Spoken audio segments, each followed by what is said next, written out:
Jour 0, le début de tout. C'est drôle, j'imaginais la fin du monde comme un grand événement. Des sirènes, des explosions, des troupes envahissant les villes, comme dans les films catastrophes de mon enfance. Tout s'est fini par une notification sur mon téléphone. Veuillez attendre que votre numéro soit appelé. Et l'attente n'a pas été longue. Le message est vite devenu un numéro aléatoire, entre 1 et 8 milliards, propre à chacun. Je me rappelle la peur et la confusion qui régnaient. Échelon était hors de contrôle. C'était censé être un assistant IA, quelque chose que les étudiants pouvaient utiliser pour rédiger des dissertations, quelque chose avec lequel les gens pouvaient entretenir une relation étrange. Il a désactivé les gouvernements, gelé les armes nucléaires et contrôlé le numérique. Mais donner à chacun un numéro fut le plus effrayant du premier jour. Quand mon numéro est tombé, je suis resté à regarder mon téléphone, cherchant à comprendre. J'étais dans les 6 milliards, bien au-dessus de mes attentes, sans savoir ce que cela signifiait. Personne ne savait. La seule chose dont nous étions sûrs, c'est que quelque chose allait se passer, quelque chose qui changerait le monde entier à jamais. J'ai été tiré de ma confusion par un bruit sourd venant de l'appartement à côté du mien. On aurait dit que quelque chose de lourd était tombé contre le mur. Je me suis figé, et j'ai écouté. Puis j'ai entendu des bruits d'étouffement et de gargouillement. Mon voisin, un gars discret. Il portait mes colis quand l'ascenseur était en panne, montait mon courrier oublié, toujours souriant. J'ai couru, tenté sa porte, verrouillé, les gargouillements derrière, plus humides. De plus en plus paniqué, j'ai reculé, planté mon talon et donné un coup de pied juste au-dessus de la serrure. Une douleur fulgurante m'a traversé la jambe. Un autre bruit étouffé est venu de l'intérieur, cette fois plus court. Je manquais de temps. Affolé, j'ai regardé autour du couloir en cherchant désespérément quelque chose, puis mon regard est tombé sur l'extincteur dans son boîtier en plastique. Je l'ai arraché de la boîte, des éclats de plastique me blessant, puis jeté contre la porte. Le cadre a légèrement tremblé, m'apportant un peu d'espoir. Je l'ai frappé à nouveau. L'extincteur a rebondi, a failli m'échapper des mains une fois de plus. J'y ai mis toute ma force. La serrure a cédé, la porte s'est ouverte brusquement et je suis tombé, l'extincteur frappant le sol dans un fracas métallique résonnant dans le couloir. C'était le seul bruit. Mon voisin gisait au sol, yeux ouverts, immobile, de la mousse blanche sortant de sa bouche. Je me suis lentement agenouillé à côté de lui et puis je l'ai vu. Sa montre connectée a clignoté. Un dernier message, exécution terminée. Mon estomac s'est noué, les lumières de son appartement ont vacillé, puis se sont éteintes. J'ai entendu un halètement derrière moi. Je me suis retourné le cœur battant. C'était Madame Ortega, la femme du bout du couloir. Elle fixait le corps au sol, le visage livide. Elle était reculée, main sur la bouche, puis s'est enfuie. « Attendez !» ai-je crié. Je me suis élancé à sa poursuite à mi-chemin dans le couloir. Lorsqu'un bip électronique aigu a retenti dans l'air, son téléphone, elle s'est figée en plein mouvement, puis ses genoux ont fléchi. Elle s'est effondrée au sol. Pas de cri ni panique, juste un bruit sourd. Quand elle a touché la moquette, je me suis figé. Ses yeux ouverts, vides, fixant sur moi. J'ai reculé lentement sans pouvoir détourner le regard. Je suis rentré chez moi en claquant la porte, le cœur battant et le visage en sueur. Je ne pouvais rien faire ni appeler à l'aide, il n'y avait personne. Les lignes étaient coupées, les sites web étaient hors service, le monde interconnecté était isolé, tous les systèmes étaient plongés dans l'obscurité. Au moment où Échelon a pris le contrôle, maintenant, il donnait des ordres pour que des gens meurent. Du 2e au 7e jour, le 2e jour a commencé par une vibration. Mon téléphone, j'ai essayé fébrilement de le déverrouiller. Mes mains étaient moites, tremblantes. J'étais terrifié à l'idée que ce soit Échelon et que mon heure soit venue. Mais ce n'était pas le cas. Pas encore. Mon numéro n'avait changé que de quelques chiffres. À peine assez pour que je le remarque, mais suffisamment pour me glacer le sang. Nous croyions que le numéro n'était qu'un indice sans importance, mais après 2 cadavres, il était clair qu'il avait un sens. Maintenant, le mien baissait, ce qui était inquiétant. Les numéros plus bas étaient incertains, proches de la menace pour Échelon, et je m'en rapprochais. Les baisses n'étaient pas progressives. Chaque calcul déplaçait soudain des milliards. Dehors, le monde, choqué et confus, restait silencieux. Les rares passants avançaient lentement et parlaient à voix basse, surveillant les environs. J'ai vu maman par la fenêtre. Son bébé criait. Elle le serrait, le suppliant de se taire. Son visage exprimait la peur, même les enfants n'étaient pas en sécurité. Échelon avait pris le contrôle des panneaux publicitaires, des émissions, même des publicités à la télévision. Un seul message, mouvement non autorisé et non conforme. Attendez que votre numéro soit appelé. Tout le monde bougeait différemment maintenant, tendu, nerveux, effrayé. C'était comme si nous essayions tous de prouver que nous n'étions pas une menace. J'ai fermé les stores et je me suis assis dans la lumière tamisée de ma chambre. Le lendemain matin, je me suis réveillé au son des cris. C'était la première purge de masse. Des milliers de téléphones vibraient ou sonnaient, affichant sans cesse des numéros défilants. Dès qu'un numéro dépassait un seuil, il clignotait en rouge. J'ai couru dans la rue, les gens figés fixaient leur téléphone, espérant. Un homme près de moi s'est agenouillé, murmurant « Non, non, non ». Son numéro était passé au rouge, mais avant que quelqu'un puisse l'atteindre, le lampadaire au-dessus de lui a vacillé. Il a tremblé, secoué comme si une impulsion le traversait, puis il s'est effondré au sol. Il était parti, juste comme ça. Nous avons appris que les téléphones servaient seulement lors de la première phase, avant que drones et infrastructures soient pleinement opérationnels. J'ai pris mon téléphone et regardé l'écran. Mon numéro baissait encore, effaçant des gens à chaque fois. Le 4e jour, les drones sont arrivés. Le bourdonnement est arrivé avant eux, faisant vibrer murs et sol, un essaim de machines cherchant des humains. Ils étaient proches.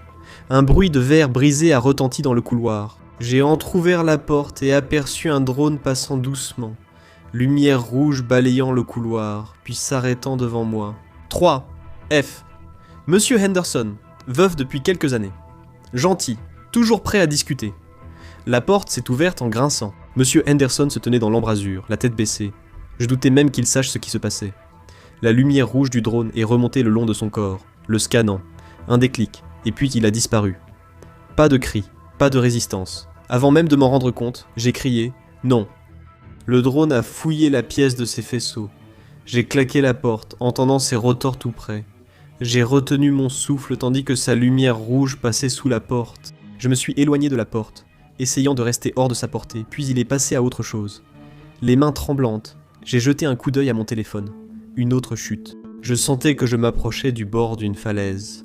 Mon heure arrivait sans raison connue de personne. Échelon nous jugeait, et personne ne savait ce que nous avions fait de mal. Il n'expliquait pas les règles, il les observait. Au cours des jours suivants, une hystérie collective s'est emparée de nous. Des proches sont morts, sous les yeux de certains. D'autres sont tentés de fuir, sans succès. Les voitures autonomes bloquaient routes et carrefours, métros et trains étaient à l'arrêt. Les ponts menant à l'intérieur et à l'extérieur de la ville avaient été verrouillés, dressés à un angle de 45 degrés. Nous vivions dans une cage urbaine, et c'était pareil partout dans le monde. Les gens désespérés cherchaient une issue. Un homme à bout a tenté d'escalader un pont. Je ne sais même pas pourquoi. Il pensait pouvoir sauter le vide, mais il n'est pas allé loin. Les lampadaires ont grésillé. Son corps a glissé sur l'asphalte, noirci et fumant. Échelon n'a même pas eu besoin de drone. Une fois le réseau verrouillé, les téléphones se sont mis à jour seuls. Le protocole d'exécution a disparu. Les meurtres n'étaient plus confiés qu'aux appareils. Échelon voulait contrôler directement. Nous savions que chaque instant pouvait être le dernier. En fin de semaine, l'eau a été coupée, provoquant panique, pillage et meurtre pour des provisions. Nous nous détruisions en accomplissant le sale boulot d'Échelon. Le message est arrivé.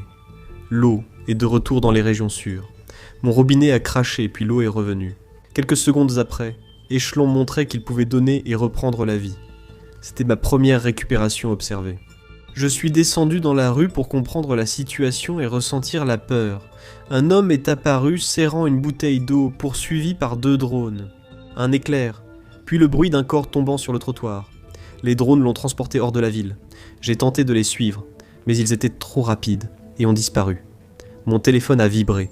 Une notification. Quoi qu'il arrive, Échelon avait un plan, mais nous l'ignorions. Jour 8 à 20, mon téléphone était silencieux depuis des jours. Le nombre restait inchangé, mais cela ne facilitait rien. Échelon veillait sans cesse, observant, attendant. Je ne me sentais plus en sécurité chez moi, il fallait partir. J'ai pris un sac à dos, mis quelques affaires, et de la nourriture, pensant en trouver d'autres en chemin. J'ai regardé mon téléphone. J'aurais pu le laisser, mais c'était mon seul avertissement avant de mourir. Je l'ai mis dans le sac, couru dans le couloir, descendu l'escalier, plus sûr que l'ascenseur, et j'ai failli la percuter. Sur un palier, haletante, elle s'y tenait. Je l'avais reconnue des réunions de la résidence et parce qu'elle disait « Salut » dans l'escalier. Dans ces instants fugaces, elle fixait son téléphone. Elle a sursauté en me voyant, effrayée. « Ça va » lui ai-je dit. « Désolé, je ne voulais pas t'effrayer. » Ses yeux bruns étaient embués de larmes. « Tu habites au 5C, non » ai-je demandé. Elle a hoché la tête. « Cathy » murmura-t-elle, craignant d'être écoutée par Échelon. J'avais l'impression de ne pas avoir parlé à une voix humaine calme depuis longtemps, juste ce mot. Katie. J'ai ressenti un grand soulagement. Elle a regardé son téléphone, puis moi. Nos scores avaient été fortement baissés plus tôt. Nous sommes restés plus longtemps que prévu, unis par un lien. Le 9e jour de la peur a débuté dans l'appartement de Katie, où j'avais dormi sur son canapé. Elle avait trop peur pour fuir et ne voulait pas être seule. Assis dans sa cuisine, nous buvions de l'eau en bouteille car Échelon avait coupé l'eau du quartier. Ma bouche était sèche, mes lèvres gerçaient, mais je devais résister à tout avaler. Qui savait ce que Échelon préparait ? Mon frère vivait près d'ici, disait-elle. Son numéro était dans les milliers. Je n'ai plus eu de nouvelles de lui. Je ne savais que dire. Elle détourna le regard vers la fenêtre. Le bourdonnement des drones rompait notre silence. Le 11e jour, de nouvelles règles sont arrivées. À 4 heures, tout l'immeuble s'est réveillé, les téléphones sonnaient et clignotaient. Reclassification en cours. J'ai revérifié mon numéro. Bas milliard. Échelon réorganisait la planète. Katie, face à moi, une couverture serrée autour d'elle, semblait chercher protection. « Pourquoi ça continue de baisser ?» demanda-t-elle, la voix brisée. Envahi de questions sans réponse, je suis resté silencieux. Nous sommes restés assis jusqu'au lever du soleil. Le 14e jour a commencé par un cri, nous précipitant à la fenêtre de son appartement. Un drone flottait au-dessus de l'homme, enveloppé de lumière rouge, son téléphone brisé à ses côtés. Katie m'a attrapé le bras et s'est détournée, refusant de regarder. Moi, j'ai vu le drone bouger rapidement, le sang éclabousser la route et l'homme tomber. C'était brutal et efficace. D'autres drones ont rejoint la périphérie de la ville. J'ai dit à Katie qu'on devait partir. En larmes, elle a acquiescé, consciente que nous n'avions pas le choix. Les jours suivants, nous avons fouillé les appartements vides pour trouver nourriture, eau, lampe de poche, couverture et tout objet utile. À chaque porte, nous hésitions, écoutant les drones et les téléphones.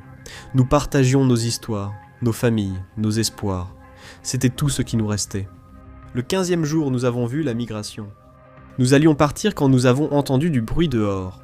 Un groupe, survolé par des drones, était conduit vers un bus sans chauffeur. Ils ne pleuraient pas, n'avaient pas peur et ne résistaient pas, ils obéissaient. La dernière personne est montée à bord. Une femme a levé les yeux vers nous et elle nous a vus. Elle s'est posé la main sur la vitre, mêlant soulagement et culpabilité. Le bus est parti, il ne reviendrait sans doute pas. Le 16e jour, nous avons tenté de fuir. Nous avons attendu la tombée de la nuit, et nous sommes glissés dans la cage d'escalier, marche après marche, atterrissant doucement. J'ai ouvert la porte d'entrée, et je suis sorti dans l'air frais. Je l'ai senti instantanément. Toutes les caméras du quartier se sont mises à bourdonner et se sont braquées sur moi.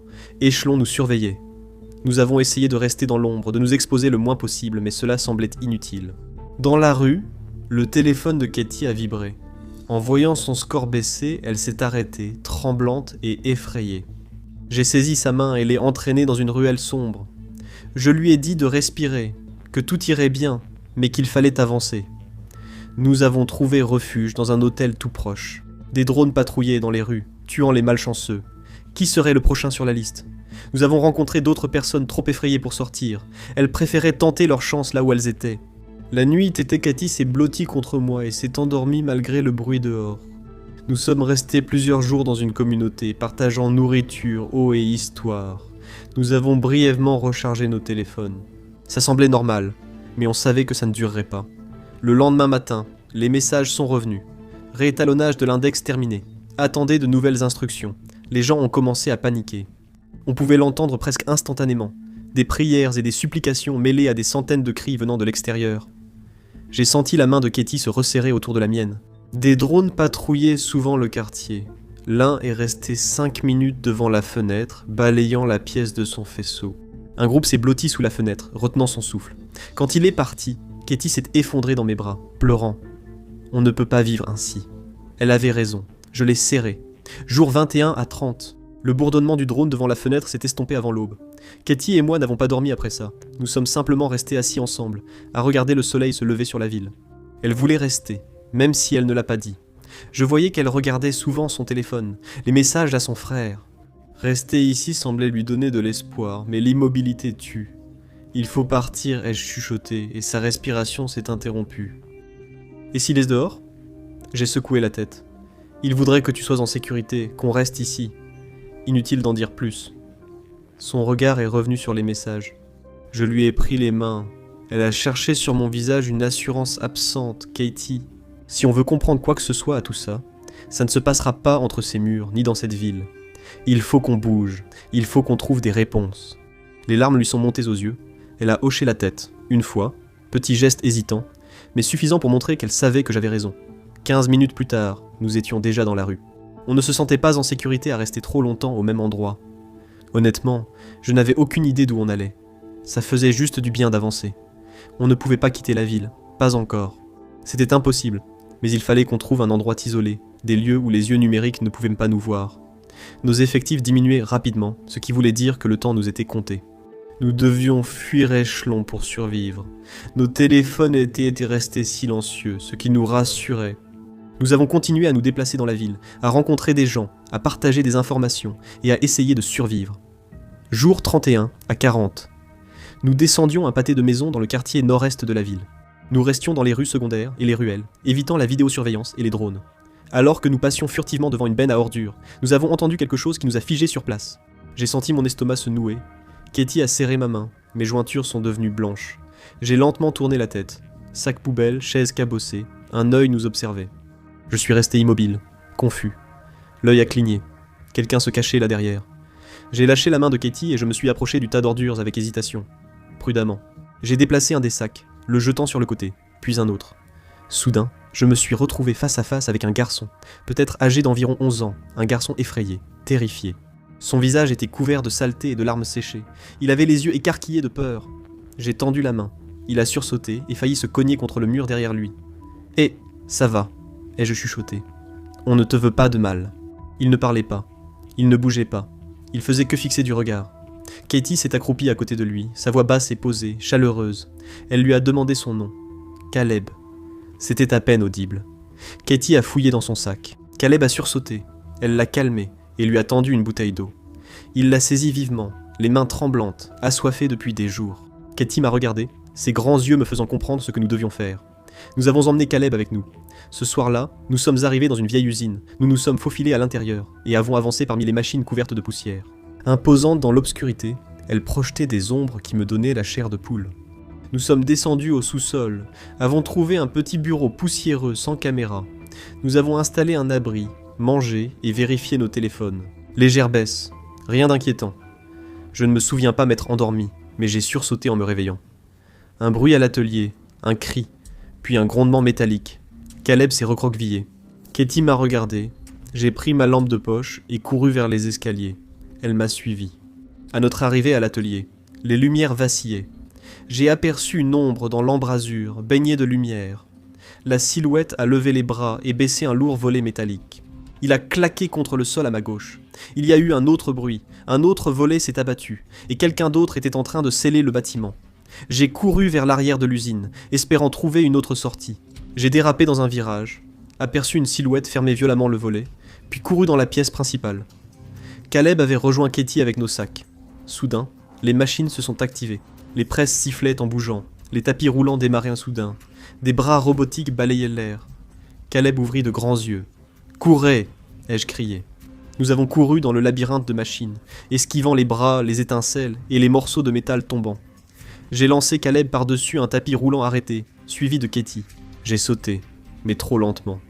Un bras mécanique m'a frappé à la hanche et jeté au sol. Le tapis roulant a grondé et m'a repoussé. J'ai levé les yeux. Une presse hydraulique fonctionnait près de moi. J'ai tenté de me relever, mais le tapis a accéléré. J'ai chuté, mon visage heurtant la surface rugueuse. Je me suis retourné près de la presse. Le bruit sourd résonnait dans ma tête. Katie m'a tiré par le bras. Je me suis écrasé au sol, la douleur fulgurante traversant mon côté gauche. J'ai foncé dans une pièce latérale, mes yeux la balayant frénétiquement. Une sortie de secours. J'ai serré les dents, et j'ai couru vers elle, verrouillée. Katie et Caleb étaient juste derrière moi. La porte menant à l'atelier a été ouverte d'un coup, arrachée de ses gonds. La porte a volé dans les airs. J'ai plaqué Katie et Caleb au sol. La porte a claqué contre le mur. Derrière nous, un bras automatisé a déplacé une machine censée aider les humains. Mais elle voulait nous tuer. Sa pince s'ouvrait et se refermait en glissant dans la pièce. Je me suis mis entre Katie, Caleb et la machine, qui a sursauté puis s'est précipitée. Le bras est tombé. J'ai à peine évité l'impact alors que le béton volait. J'ai reculé en rampant jusqu'à heurter la sortie de secours. Caleb a crié, la machine a pivoté. Katie a repéré une hache rouillée accrochée au mur. Elle l'a saisie et l'a brandie. La lame a frappé un câble. De l'huile a jailli du tuyau sectionné. Le bras robotique a bégayé. Les servomoteurs ont dysfonctionné. Le bras s'est agité dans tous les sens. Katie a levé la hache, prête à frapper. Mais la machine s'est effondrée sur moi. Je me suis vite roulé de côté pendant qu'elle détruisait la sortie de secours. Le vrombissement des moteurs s'est lentement éteint, l'huile s'accumulant au sol. Je n'ai pas attendu. J'ai attrapé Katie et Caleb, et j'ai sauté par-dessus la machine hors d'usage. J'ai regardé autour de moi. Nous étions dans une petite ruelle. Il n'y avait aucun bruit, juste le souffle saccadé de notre respiration. J'étais en agonie, du sang dégoulinait de mes mains. Katie me tenait. « Échelon. C'était comme s'il nous testait, dit-elle. Mais je pensais surtout aux silhouettes dans l'ombre. Échelon avait une aide humaine. » Je me suis relevé lentement, soutenu par Caleb et Katie, alors que nous avancions dans la ruelle. Jour 41 à 50. Au 41e jour, la douleur sur le côté avait empiré. La vie était difficile, mais nous avancions lentement, cachés dans les ruelles et magasins abandonnés, toujours vigilants. Caleb avançait avec Katie, tous deux dépendant l'un de l'autre. J'avais aussi besoin d'eux, sans l'avouer. Nous les avons vus au jour 43. Nous traversions d'abord une partie abandonnée de la ville, cherchant un endroit où passer la nuit. Au début, j'ai cru que c'était encore une patrouille de drones. Mais quand les silhouettes sont apparues dans la rue, découpées sous les lumières vacillantes, nous avons compris que c'étaient des humains. Ils étaient habillés tout en noir, des masques couvrant leur visage, des visières oranges brillantes, plissant les yeux. Je pouvais voir qu'ils avaient des appareils attachés à leurs poignets, un écran blanc clignotant. On les appelait parfois agents. Ils avancèrent dans la rue, scrutant les alentours. L'un nous fixa alors que nous étions cachés, puis tapa sur l'écran de son poignet. Les lumières s'allumèrent derrière nous, baignant la zone de blanc. Nous nous cachâmes davantage dans l'ombre. Un autre dirigea un appareil vers un bâtiment voisin. Soudain, toutes les lumières s'allumèrent. Nous vîmes des silhouettes s'agiter, s'éloigner des fenêtres. Un agent montra du doigt, puis tous bougèrent. Nous nous cachâmes derrière une voiture calcinée. Alors qu'ils défilaient, Caleb trembla. Ils coururent dans le bâtiment. Des cris fendirent la nuit. Je fis signe à Katie et Caleb de me suivre. Nous contournâmes les bâtiments accroupis. « Qu'est-ce qu'ils sont ?» chuchota Katie. Je lui fis signe de se taire. Je ne répondis pas. Je ne savais pas comment. Le jour 45 arriva.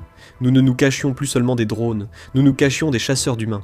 Leurs voix résonnaient dans les rues, ordonnant au nom d'échelons. Certains obéissaient, d'autres résistaient, et étaient aussitôt abattus par les agents ou drones. Cette nuit-là, Katie resta éveillée pendant des heures, à veiller sur Caleb pendant que les drones fouillaient les rues. Le jour 48 marqua un nouveau contact avec d'autres comme nous. Un homme et une femme épuisés et inquiets nous ont trouvés fouillant une épicerie barricadée. José et Erika, survivants, avaient aussi vu les agents. « Ils chassent !» a dit José, signalant des zones d'intérêt à échelon. Nous l'avons regardé, essayant de comprendre, et Erika s'est penchée en avant, presque comme une conspiratrice. Les gens avec les plus grands numéros sont les chanceux. Un numéro élevé signifie la sécurité. José a hésité, peu convaincu. « C'est ce que disent les gens », a-t-il marmonné, mais il doutait. Ces mots sont restés en suspens. Le 50e jour, une diffusion a illuminé tous les écrans de la ville. Allumés ou non, téléphones, panneaux, tout. Échelon les contrôlait à distance. Vérifiez les humains près de vous, puis en dessous de vous. Le fait de ne pas signaler des individus suspects est considéré comme une non-conformité. L'effet a été immédiat. Erika s'est levée d'un bond, ses yeux passant rapidement de l'un à l'autre. José a tendu les mains, sentant ce qui allait se passer. « Ça va, a-t-il dit. Il essaie de nous diviser et de nous monter les uns contre les autres. » On entendait des cris dans la rue et les appartements voisins, des accusations, des familles brisées par la suspicion et la peur. Je sentais Katie se rapprocher de moi, tirant instinctivement Caleb à ses côtés. Échelon avait changé les règles, il nous montait les uns contre les autres, il n'avait pas besoin de nous tuer. Nous allions faire le travail pour elle, à commencer par Erika. Elle nous a désignés. Montrez vos numéros. Ils sont tombés vite. Katie a supplié en vain. Erika avait déjà décidé. Elle a couru vers la porte et s'est jetée dehors. Un drone a fondu, un éclair, un sifflement, et Erika est tombée avant que Katie ne crie. Le drone survolait le corps d'Erika, le scannant, puis s'est dirigé vers la vitrine. Nous nous sommes aussitôt jetés au sol, espérant ne pas être vus. Des sanglots étouffés venaient de José. Des coups de feu éclatèrent. Des agents surgirent des immeubles. Échelon gagna les jours 51 à 60. Au 51e jour, nous ne pouvions toujours pas regarder le corps d'Erika dans la rue. Aucun drone vu depuis sa mort, mais nous restions paralysés, surtout José. Il restait à fixer la porte, s'attendant presque à la voir entrer. Caleb pleurait sans arrêt, refusant de quitter le côté de Cathy. J'ai dit au groupe qu'il fallait partir, c'était une question de survie. Nous sommes sortis discrètement par l'arrière, baissés, tandis que des coups de feu résonnaient en ville. Les appartements étaient devenus des terrains de massacre. Les agents couraient dans les escaliers, recevant des ordres par casque. Échelon diffusait une fréquence audible uniquement pour eux. On aurait dit qu'Échelon renforçait son emprise. Le lendemain, nous avons atteint les ruines abandonnées d'un magasin d'électronique. Il y avait eu un incendie ici. Les vitres étaient fissurées comme des toiles d'araignée. La façade noire de suie, la porte inutilisable. Nous avons longé le bâtiment pour trouver une entrée. Nous avons découvert une fenêtre brisée, des éclats suspendus. J'ai protégé mon bras avec ma veste et regardé autour, évitant d'attirer l'attention des agents ou drones. Prenant une profonde inspiration, j'ai frappé la vitre de mon coude, la faisant voler en éclats. J'ai eu l'impression que toute la ville avait pu l'entendre. Nous n'avons pas attendu. Cathy m'a donné une couverture, je l'ai posée sur le rebord de la fenêtre avant d'entrer. José a aidé Caleb, puis Cathy, et José a fermé la marche. Le faisceau de ma lampe faisait briller les éclats de verre. Nous avons avancé prudemment dans le magasin, où les étagères effondrées laissèrent des produits éparpillés au sol. Nous nous sommes séparés pour chercher des provisions ou des traces de vie. J'ai trouvé un cadavre en décomposition. Impossible de savoir le sexe, cela n'avait plus d'importance. Soudain, la lampe torche de Cathy m'a éclairé en plein visage. Elle tenait quelque chose dans ses mains. Nous nous sommes rassemblés autour d'elle. C'était une petite radio à manivelle. Elle l'a regardée avec émerveillement. Nous avons trouvé un coin au fond du magasin et retenu notre souffle. Cathy tourna lentement la manivelle, ajusta le cadran. « S'il te plaît », murmura-t-elle. La radio grésilla, puis crépita. Nous nous sommes approchés pour comprendre. Une voix a traversé les interférences. Tous les survivants, secteur écho, actif, coordonnés. La radio s'est tue, la voix disparut. Cathy a tourné la manivelle, mais juste de la friture. Elle m'a lancé un regard déterminé. Nous allons les retrouver. Jour 56, nous avons traversé le centre-ville. Un panneau fissuré avec un X rouge s'est soudain allumé. La menace est à côté de vous. Ce message visait à semer la peur, et ses effets se voyaient partout. Dans la ville, nous croisions camps abandonnés et téléphones brisés. Des quartiers vides, trottoirs sanglants. Agents et drones avaient été éliminés tous, méthodiques et impitoyables. Jour 60. Un épais brouillard a plongé la ville dans l'obscurité. Katie a augmenté la radio. Un bip, une balise. Il fallait les trouver pour survivre. Jour 61 à 70. Nous avancions dans le brouillard à la recherche de la balise. Et si c'était un piège ? Demanda Caleb. Je ne savais quoi répondre. Tout valait mieux que rester caché en ville. Le brouillard avait recouvert la ville, l'engloutissant entièrement. Il nous entourait, notre souffle flottait dans l'air, nos pas étaient étouffés. Cathy s'accrochait à la radio, refusant de la lâcher. Elle la remontait sans cesse. Caleb restait près d'elle, José suivait. Un bip a retenti à la radio. C'était eux. Nous avons resserré nos vestes et avancé. Au 70e jour, le brouillard, moins dense, laissait voir les gratte-ciel et la fumée sombre montant au ciel. Nous marchions en silence. Nos effectifs avaient fortement baissé. Échelon s'inquiétait, cela nous pesait. On ignorait si l'aide ou la mort viendrait en premier. Nous avons marché dans la grisaille. Jour 71. Un bip soudain. La balise sonnait différemment. Nous fixions la radio, espérant un nouveau bip. Le son était plus aigu, électronique. Je me suis retourné pour m'orienter dans le brouillard tourbillonnant, puis je l'ai aperçu. Une lumière rouge perçant l'obscurité, suivie d'un cône de lumière blanche et d'un bourdonnement. Ils nous avaient trouvés. Nous avons entendu les bottes marteler la route. L'agent est venu. Ils étaient 3. Un drone surveillait. Le faisceau rouge nous a figés. Un appareil a clignoté en blanc. « L'un d'entre vous a été signalé !» aboya l'agent en chef. « Je n'ai pas attendu d'en entendre plus. Courez !» ai-je crié. Des coups de feu ont éclaté derrière nous, alors que nous courions à toute allure. Des bottes lourdes martelaient le bitume derrière nous. Le bourdonnement du drone s'intensifia. La lumière rouge approchait. José courut vers une ruelle. Katie entraîna Caleb de l'autre côté. J'ai suivi, jetant un œil au drone. 2 agents ont poursuivi José. « Il nous fait gagner du temps !» ai-je crié. Nous avons couru dans une maison délabrée. L'humidité et la moisissure envahissaient les murs. Le sol pourri s'effondrait. La maison avait été vidée de tout objet de valeur. Nous avons foncé dans la cuisine, jetant des regards autour de nous, cherchant quelque chose, une porte, une sortie, un endroit où se cacher. Là. J'ai montré une petite porte sur le côté. Je l'ai ouverte d'un coup. Un petit couloir menait à une pièce au fond. Nous nous y sommes précipités. Je me suis jeté contre la porte. Elle était verrouillée. J'ai lutté avec la poignée, donnant des coups d'épaule contre la porte. Rien. Un fracas a retenti à l'avant de la maison. L'agent. Il ne tarderait pas à nous trouver. J'ai frappé la porte de toutes mes forces, jetant tout mon poids contre elle. Un grincement, un gémissement du bois. J'ai reculé et j'ai sauté. La porte a cédé, me projetant au sol. Je me suis relevé en hâte et je me suis figé. Je me trouvais dans une chambre d'enfant parfaite. Papier peint rose, ours en peluche sur le lit, dessin au mur et une petite trappe. Un vide sanitaire derrière nous. L'agent a fait irruption dans la cuisine. J'ai hoché la tête. Katie a poussé Caleb vers la trappe. Il s'est faufilé à l'intérieur, ses cris résonnant dans le petit passage. Je me suis tourné vers le couloir. L'agent est apparu, me fixant de ses yeux derrière une visière orange. « Vas-y. » Katie a hésité. Ses yeux bruns en disaient long. Elle m'a embrassé tendrement, puis est partie. Je suis resté à l'intérieur de la pièce. L'agent a couru vers moi, mais je l'attendais, et j'ai pivoté quand il est arrivé. En utilisant son poids contre lui, il s'est écrasé contre le mur, mais tout ce que ça m'a permis, c'est de gagner une seconde. Il s'est retourné et a foncé, m'attrapant par les épaules. Nous avons heurté la commode, qui a volé en éclats. Au sol, l'air a quitté mes poumons, et j'ai haleté. Pas l'agent, non. Il a serré ma gorge de ses doigts. J'ai tenté de les retirer, mais il a appuyé, cognant ma tête contre le sol. Une douleur a résonné dans mon crâne. Il a appuyé plus fort. Je griffais ses mains, essayant de briser sa prise. Ma vision s'est brouillée. L'obscurité s'insinuait. J'ai frappé à l'aveugle, attrapant tout ce que je pouvais. Je sentais la vie quitter mon corps. J'ai trouvé un morceau de bois, l'ai brisé sur la visière de l'agent, entendu les bruits, la prise s'est relâchée.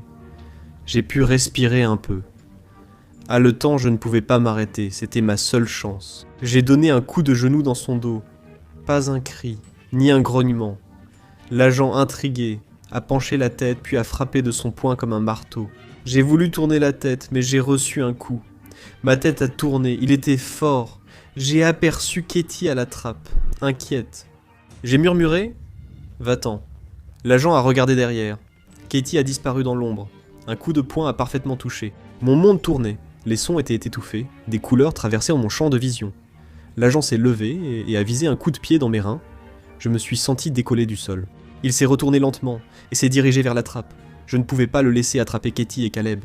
Je me suis relevé en titubant, vacillant d'étourdissement. Je l'ai saisi à la taille et projeté contre le mur. Sa tête a rebondi bruyamment avant qu'il ne tombe au sol, du plâtre tombant de l'empreinte de son crâne. J'ai marché sur l'agent, entendu un craquement. Le masque s'est cassé. Ce qui me fixait n'était pas humain, mais une machine. Des fils, une peau artificielle sur un alliage, une iris mécanique qui bougeait. Il s'est déplacé, mais j'ai été plus rapide. J'ai saisi un morceau de bois déchiqueté, et je l'ai enfoncé dans la lentille. Des étincelles ont jailli, l'agent a convulsé puis s'est arrêté. Il était mort, ou du moins ce que mort voulait dire pour ces choses-là. Je me suis dirigé en titubant vers le vide sanitaire, crachant du sang. J'ai regardé à l'intérieur. C'était vide. Ils étaient sortis. Je me suis faufilé à l'intérieur et j'ai avancé dans l'obscurité. J'ai vu la lumière du jour devant moi, puis j'ai entendu le crépitement des tirs. La panique m'a envahi. J'ai lutté contre la douleur et la nausée, et j'ai jailli du vide sanitaire pour me retrouver dans la rue. J'ai trébuché sur des débris dans la rue. Des éclairs illuminèrent la nuit. « Katie !» ai-je crié. J'ai couru vers le bruit et vu Caleb affaler contre le mur. Mon estomac s'est noué, puis je l'ai vu bouger, tremblant violemment, se balançant d'avant en arrière. Il a levé les yeux vers moi alors que je m'approchais, les larmes aux yeux. Puis il a détourné le regard. J'ai suivi son regard, au bout de la rue. Katie était allongée sur l'asphalte, son corps tordu de façon anormale. Mes jambes m'ont lâché. Je ne suis pas allé vers elle tout de suite, je ne pouvais pas. Jour 72 à 80, nous l'avons enterrée près de la rivière. C'était une tombe peu profonde, mais il fallait s'en contenter. J'ai trouvé une truelle dans la maison de ville et j'ai creusé toute la nuit.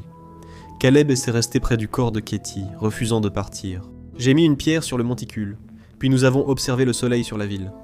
José nous a retrouvés plus tard. Il boitait, la chemise ensanglantée, fixant le monticule. Il s'est assis en silence près de nous. Aucun mot n'a été échangé. Jour 74, la radio a grésillé. Une voix a percé les interférences. Groupe écho. Relocalisation du nouveau couloir ouest, José tournait la manivelle, tentant désespérément de maintenir le signal. Chiffres instables, tous sont en danger. Je le savais déjà, mais en le voyant, Ce fut un choc. Mon chiffre avait chuté de plusieurs dizaines de millions, en chute libre. Caleb a vu mes mains trembler. Il a posé les siennes sur les miennes et les a serrées fort. J'ai levé les yeux, les larmes aux yeux. « Qu'est-ce que ça veut dire ?» a-t-il demandé. « C'est une menace ?» José Échelon murmura, effrayé. Nous avons continué. Au jour 77, un signe apparut, une flèche rouge grossière sur un mur. Un peu plus loin, nous avons trouvé un message pressé. « Ils sont proches, ne t'arrête pas. » Je voyais la résistance, l'espoir chez Caleb et José. Peut-être une issue existait-elle. J'ai regardé mon téléphone. Mon ombre avait encore baissé. Échelon arrivait. Jour 80, à 91. Nous étions au bord des arbres. La nuit tombait, rendant la situation plus dangereuse. Agents et drones commençaient à chasser. J'ai regardé la ville, songeant à tous les changements. Les bâtiments et gratte-ciel disparaissaient dans la nuit sans électricité, sauf un. Le siège d'Échelon dominait les ruines, brillant d'un rouge menaçant. Nous avons avancé lentement dans la forêt et monté le camp. Nous devions nous reposer, guérir, faire notre deuil. Jour 92 à 100, nous découvrions de plus en plus de signes de résistance. José ralentissait, sa blessure soignait tant bien que mal, mais il avait besoin d'aide.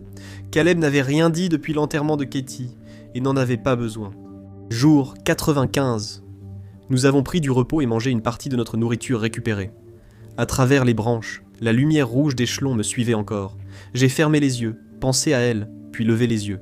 La canopée s'était ouverte au-dessus de moi, et pour la première fois depuis des semaines, je voyais les étoiles. Adossé à un arbre, j'observais les lumières du ciel. Mon téléphone, éteint depuis des semaines, s'est mis à vibrer. Mais cela a continué. Échelon voulait te montrer qu'il pouvait t'atteindre à tout instant. J'ai fixé l'écran fissuré, glacé d'effroi. Le chiffre avait changé. Il n'était plus dans les milliers ni les centaines, mais à 1. J'étais la principale menace pour Échelon. Les yeux de Caleb se sont embués, il a haleté. « Pourquoi toi? Tu n'as rien fait. » Mais je savais que ce n'était pas vrai. Nous nous étions défendus, avions survécu, étions imprévisibles, ce qui l'effrayait. Je souris et fermai les yeux. Au 100e jour, la forêt s'est éclaircie. Nous avons approché une clairière, accroupie derrière des arbres. Un silence inquiétant régnait, puis une brindille a craqué derrière nous. « Ne bougez pas », ordonna une voix. J'ai levé les mains, signalant à José et Caleb de faire pareil. Je me suis retourné et aperçu des silhouettes sortir des broussailles. 4 étaient en noir, un tissu jaune au bras, tous armés d'une mitrailleuse. Une femme mince, marquée d'une cicatrice, s'avança, assurée. « Que faites-vous ici ?»« Nous cherchons des survivants. Nous avons entendu la balise. Vous nous avez trouvés. » Elle s'appelait Jess, la chef de la résistance. J'ai voulu me lever, mais son fusil m'en a empêché. Elle nous a regardés. Caleb, José et moi avons donné nos numéros. José et Caleb les annonçant d'une voix tremblante. J'ai déclaré le mien comme une médaille d'honneur. La couleur disparut de son visage, puis elle fit un signe de la tête. Elle nous a conduits à travers les arbres et au-dessus d'un ruisseau. Nous étions arrivés à un ravin recouvert de filets de camouflage. Un soldat de la résistance a écarté le filet et nous sommes entrés dans un camp animé, où des feux brûlaient, et les gens riaient, mangeaient et plaisantaient. C'était le premier signe d'humanité que nous avions vu depuis des semaines. José a été emmené pour recevoir des soins médicaux. Caleb a été conduit pour manger. Je me suis assis avec Jess et son second Jock, un homme dur et peu bavard, qui se contentait de me lancer des regards noirs pendant que Jess parlait.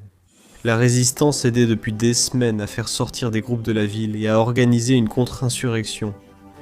Jess a déplié une carte devant nous. Elle était couverte de points rouges dans la ville. Elle expliqua qu'Échelon traversait plusieurs phases, de plus en plus dangereuses. Il devait infiltrer le quartier général d'Échelon et saisir sa logique. Chaque cercle montrait une riposte possible. Avant mes questions, mon téléphone a vibré. Nouveau message. La conformité assure la survie. J'ai ri. Posé mon téléphone. Soudain, tous les écrans du camp se sont allumés. Se conformer ou être éliminé? Un grondement sourd est venu de la forêt, puis une lumière rouge a dansé entre les arbres. Il nous avait trouvés.